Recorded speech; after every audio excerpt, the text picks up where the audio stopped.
19 de janeiro. Seja muito bem-vindo ao Plano de Leitura Anual da Bíblia com Lana e Rosânia. Agora começando o livro de Êxodo. Leremos do capítulo 1 ao capítulo 4. Êxodo capítulo 1. Os sofrimentos dos israelitas no Egito. São estes os nomes dos filhos de Jacó que foram com ele para o Egito, cada um com a sua família: Rúben, Simeão, Levi, Judá, Isacar, Zebulon, Benjamim, Dan, Naftali, Gade e Asser. Os descendentes diretos de Jacó eram 70 pessoas ao todo. José, o outro filho, já estava no Egito. Mais tarde, José e todos os seus irmãos morreram, e também todos os outros daquela geração. Mas os descendentes de Jacó, os israelitas, tiveram muitos filhos e aumentaram tanto que se tornaram poderosos. E eles se espalharam por todo o Egito. Depois, o Egito teve um novo rei, que não sabia nada a respeito de José. Ele disse ao seu povo: vejam, o povo de Israel é forte e está aumentando mais depressa do que nós. Em caso de guerra, eles poderiam se unir com os nossos inimigos, lutariam contra nós e sairiam do país. Precisamos achar um jeito de não deixar que eles se tornem ainda mais numerosos. Por isso, os egípcios puseram feitores para maltratar os israelitas com trabalhos pesados. E assim, os israelitas construíram as cidades de Pitom e Ramessés, onde o rei do Egito guardava as colheitas de cereais. Porém, quanto mais os egípcios maltratavam os israelitas, tanto mais eles aumentavam. Os egípcios ficaram com medo deles e os tornaram escravos, tratando-os com brutalidade. Fizeram com que a vida deles se tornasse amarga, obrigando-os a fazer trabalhos pesados na fabricação de tijolos, nas construções e nas plantações. Em todos os serviços que os israelitas faziam, eles eram tratados com crueldade. O rei do Egito deu a Sifrá e a Puá, que eram parteiras das mulheres israelitas, a seguinte ordem: quando vocês forem ajudar as mulheres israelitas nos seus partos, façam o seguinte: se nascer um menino, matem, mas se nascer uma menina, deixem que viva. Porém, as parteiras temiam a Deus e não fizeram o que o rei do Egito havia mandado. Pelo contrário, deixaram que os meninos vivessem. Então o rei mandou chamar as parteiras e perguntou: por que vocês estão fazendo isso? Por que estão deixando que os meninos vivam? Elas responderam: é que as mulheres israelitas não são como as egípcias. Elas dão à luz com facilidade e as crianças nascem antes que a parteira chegue. As parteiras temiam a Deus e por isso ele foi bom para elas e fez com que tivessem as suas próprias famílias. E o povo de Israel aumentou e se tornou muito forte. Então o rei deu a seguinte ordem a todo o seu povo: joguem no rio Nilo todos os meninos israelitas que nascerem, mas deixem que todas as meninas vivam. Capítulo 2 de Êxodo. O nascimento de Moisés. O homem e uma mulher da tribo de Levi casaram. A mulher ficou grávida e deu à luz a um filho. Ela viu que o menino era muito bonito e então o escondeu durante 3 meses. Como não podia escondê-lo por mais tempo, ela pegou uma cesta de junco, tapou os buracos com betume e piche, pôs nela o menino e deixou a cesta entre os juncos na beira do rio. A irmã do menino ficou de longe para ver o que ia acontecer com ele. A filha do rei do Egito foi até o rio e estava tomando banho, enquanto as suas empregadas passeavam ali pela margem. De repente, ela viu a cesta no meio da moita de juncos e mandou que uma das suas escravas fosse buscá-la. A princesa abriu a cesta e viu um bebê chorando. Ela ficou com muita pena dele e disse: este é um menino israelita. Então a irmã da criança perguntou à princesa: quer que eu vá chamar uma mulher israelita para amamentar e criar esta criança para a senhora? Vá, respondeu a princesa. Então a moça foi e trouxe a própria mãe do menino. Aí a princesa lhe disse: leve esse menino e o crie para mim, que eu pagarei pelo seu trabalho. A mulher levou o menino e o criou. Quando ele já estava grande, ela o levou à filha do rei, que o adotou como filho. Ela pôs nele o nome de Moisés e disse: eu o tirei da água. Moisés foge do Egito. Moisés já era homem feito. Um dia ele saiu para visitar o seu povo e viu como os israelitas eram obrigados a fazer trabalhos pesados. Viu também um egípcio batendo num israelita, um patrício seu. Moisés olhou para os lados e, vendo que não havia ninguém ali, matou o egípcio e escondeu o corpo na areia. No dia seguinte voltou e viu 2 israelitas brigando. Então perguntou ao que maltratava o outro: por que você está batendo no seu patrício? O homem lhe respondeu: quem pôs você como nosso chefe ou nosso juiz? Você está querendo me matar como matou o egípcio? Então Moisés ficou com medo e pensou: já descobriram o que eu fiz. Quando o rei do Egito soube do que Moisés havia feito, quis matá-lo. Porém, ele fugiu e foi morar na terra de Midian. Jetro, o sacerdote de Midian, tinha 7 filhas.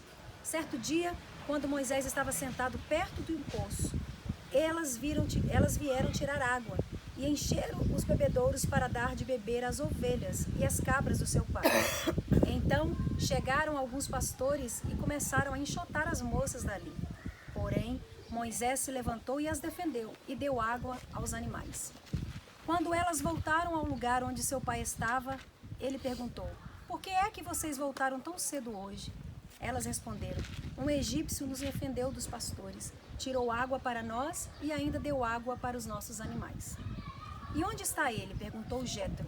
Por que vocês o deixaram lá? Vão chamá-lo para que venha jantar com a gente. Depois Jetro convidou a Moisés para ficar morando ali, e ele aceitou. Então Jetro lhe deu a sua filha Zípora em casamento. Quando ela teve um filho, Moisés pôs o nome de Gerson e disse: sou hóspede em terra estrangeira. Alguns anos depois, o rei do Egito morreu, mas os israelitas continuaram gemendo por causa da sua escravidão. Eles gritavam pedindo socorro e os seus pedidos chegaram até Deus. Deus ouviu os gemidos deles e lembrou da aliança que havia feito com Abraão, com Isaque e com Jacó. Deus viu a escravidão dos israelitas e ficou preocupado com eles. Êxodo capítulo 3. Deus fala com Moisés. Moisés cuidava das ovelhas e das cabras de Jetro, o seu sogro, o sacerdote de Midian. Um dia Moisés levou o rebanho para o outro lado do deserto e foi até o Monte Sinai, o Monte Sagrado. Ali o anjo do Senhor apareceu a ele numa chama de fogo, no meio de um espinheiro. Moisés viu que o espinheiro estava em fogo, porém não se queimava. Então pensou: que coisa esquisita. Por que será que o espinheiro não se queima? Vou chegar mais perto para ver. Quando o Senhor Deus viu que Moisés estava chegando mais perto para ver melhor, ele o chamou do meio do espinheiro e disse: Moisés, Moisés. Estou aqui, respondeu Moisés. Deus disse: pare aí e tire as sandálias, pois o lugar onde você está é um lugar sagrado. E Deus continuou: eu sou o Deus dos seus antepassados, o Deus de Abraão, o Deus de Isaque, o Deus de Jacó. Aí Moisés cobriu o rosto porque ficou com medo de olhar para Deus. Então o Senhor disse: eu tenho visto como o meu povo está sendo maltratado no Egito. Tenho ouvido o seu pedido de socorro por causa dos seus feitores. Sei o que estão sofrendo. Por isso desci para libertá-los do poder dos egípcios e para levá-los do Egito para uma terra grande e boa. É uma terra boa e rica, onde moram os cananeus, os heteus, os amorreus, os perizeus, os heveus, os jebuseus. De fato, tenho ouvido o pedido de socorro do meu povo e tenho visto como os egípcios os maltrataram. Agora venha, eu o enviarei ao rei do Egito para que você tire de lá o meu povo, os israelitas. Moisés perguntou a Deus: quem sou eu para ir falar com o rei do Egito e tirar daquela terra o povo de Israel? Deus respondeu: eu estarei com você. Quando você tirar do Egito o meu povo, vocês vão me adorar neste monte. Isso será uma prova de que eu o enviei.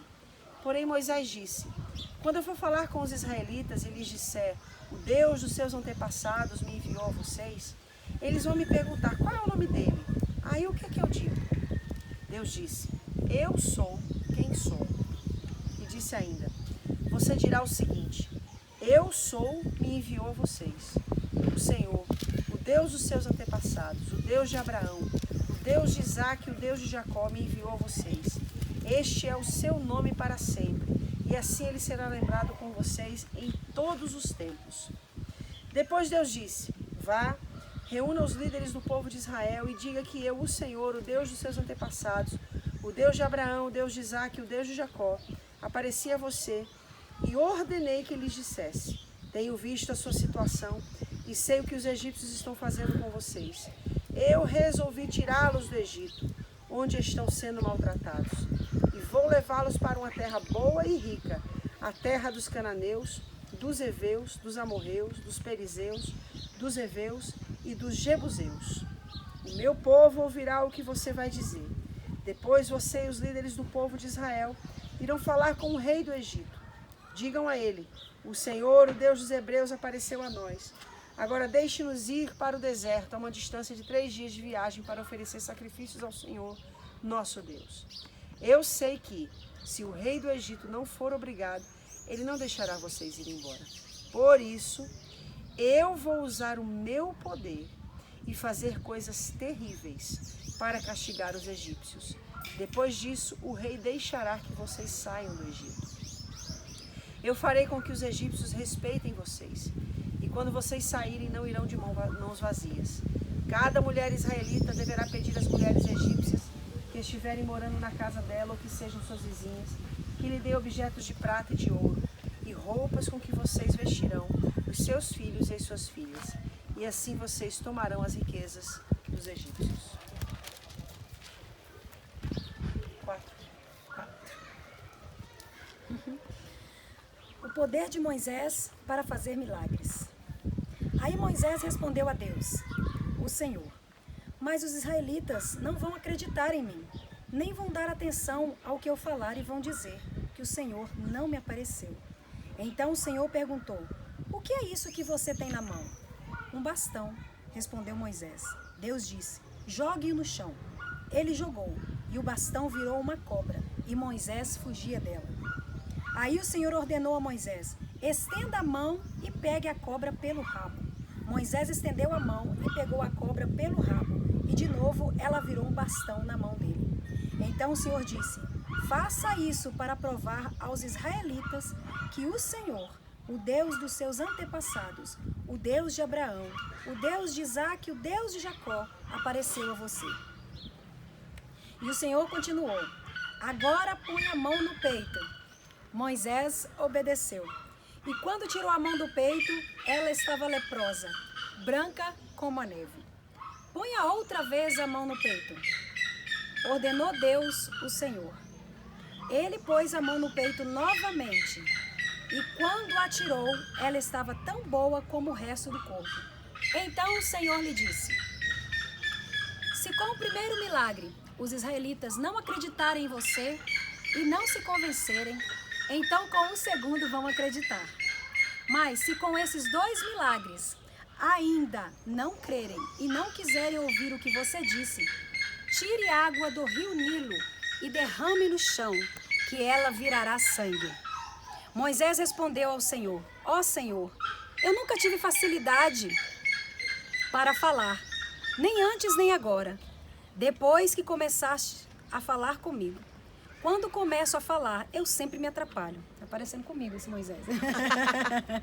Porém o Senhor lhe disse: quem dá a boca ao ser humano? Quem faz com que ele seja surdo ou mudo? Quem lhe dá a vista ou faz com que fique cego? Sou eu, Deus, o Senhor. Agora vá, pois eu o ajudarei a falar e lhe direi o que deve fazer, o que deve dizer. Aí Moisés pediu: não, Senhor, por favor, manda outra pessoa. Então o Senhor ficou irritado com Moisés e disse: por acaso Arão, o levita, não é seu irmão? Eu sei que ele tem facilidade para falar. Além disso, ele está vindo para encontrar com você e vai ficar contente ao vê-lo.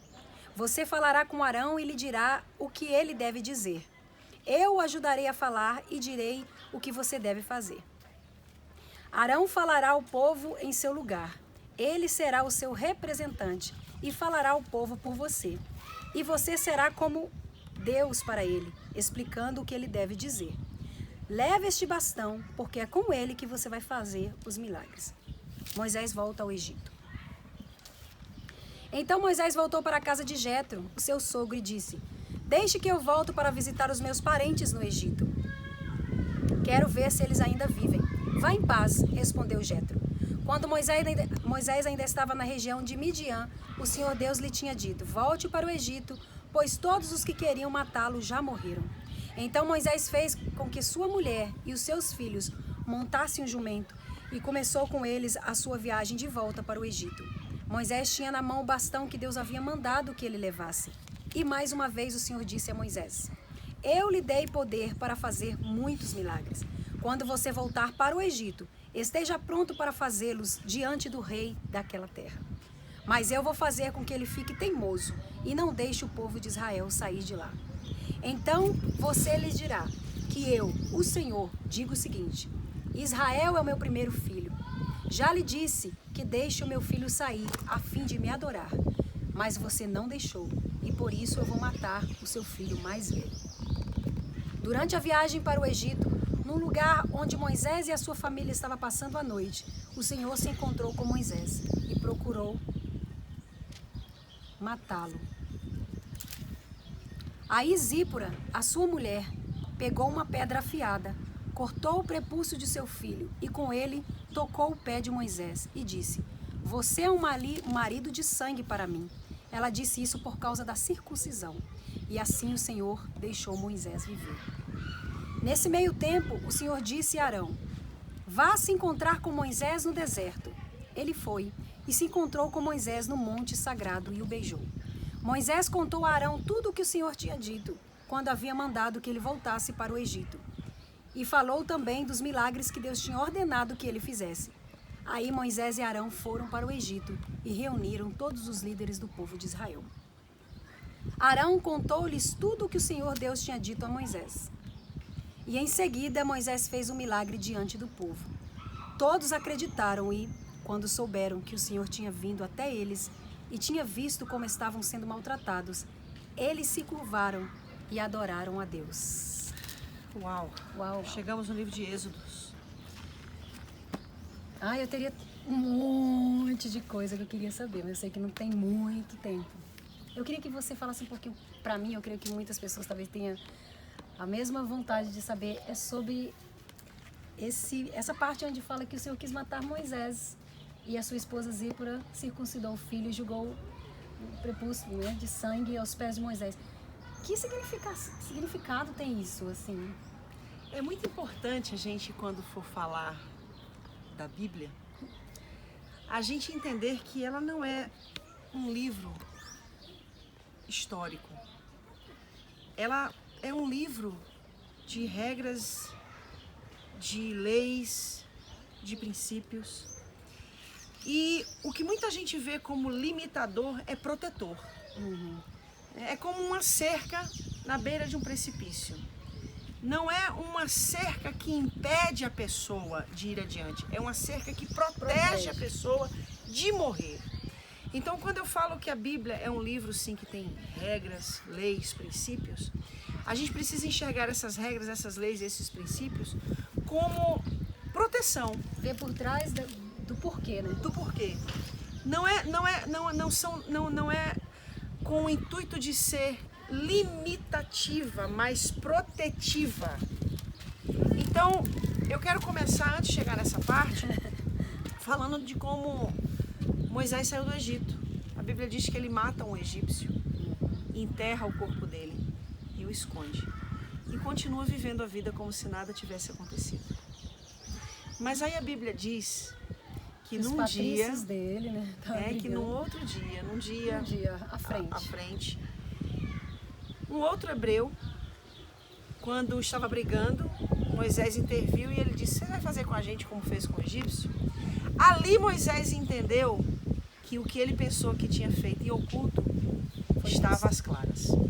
E isso foi uma medida protetiva de Deus quanto ao futuro de Moisés. Sabe por quê? Porque uma coisa que eu aprendo é que Deus, ele nunca vai nos deixar seguir adiante sem que a gente arranque toda e qualquer legalidade contra a nossa vida. Então Deus não ia deixar Moisés começar o chamado dele Com uma pendência tão séria lá atrás. Que para ele talvez aconteceu, escondi na areia, acabou. Isso, né? exato. E muitas pessoas têm essa compreensão errada de que podem fazer as coisas erradas e seguirem adiante sem lidar com as Com as consequências. consequências do erro.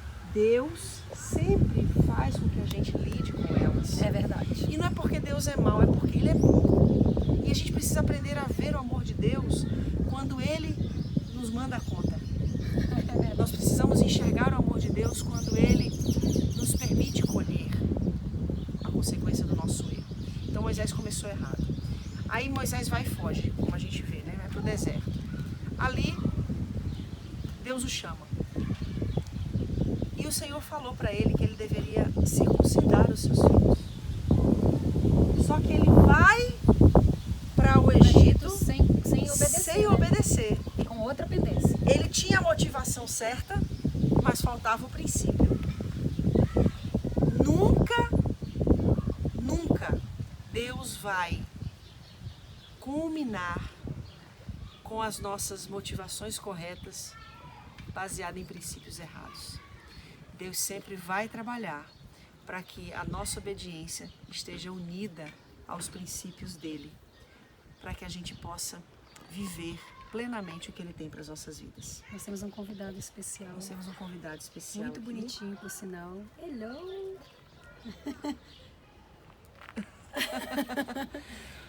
Então fica esse conselho de vida para você. Se tem alguma pendência lá atrás, conserta. Eu acho que é uma chave, né? Para muitas portas, às vezes, que nós não entendemos porque estão trancadas, né? Exatamente. Isso é muito importante, muito pertinente para nós seguirmos aí obedecendo ao Senhor e vendo os planos do Senhor cumprir através de nós, para ganharmos mais e mais vidas, salvarmos mais e mais vidas do Egito. E é o que Deus fez com Moisés. Glória a Deus. E é isso. Então até Êxodo 5. Deus abençoe.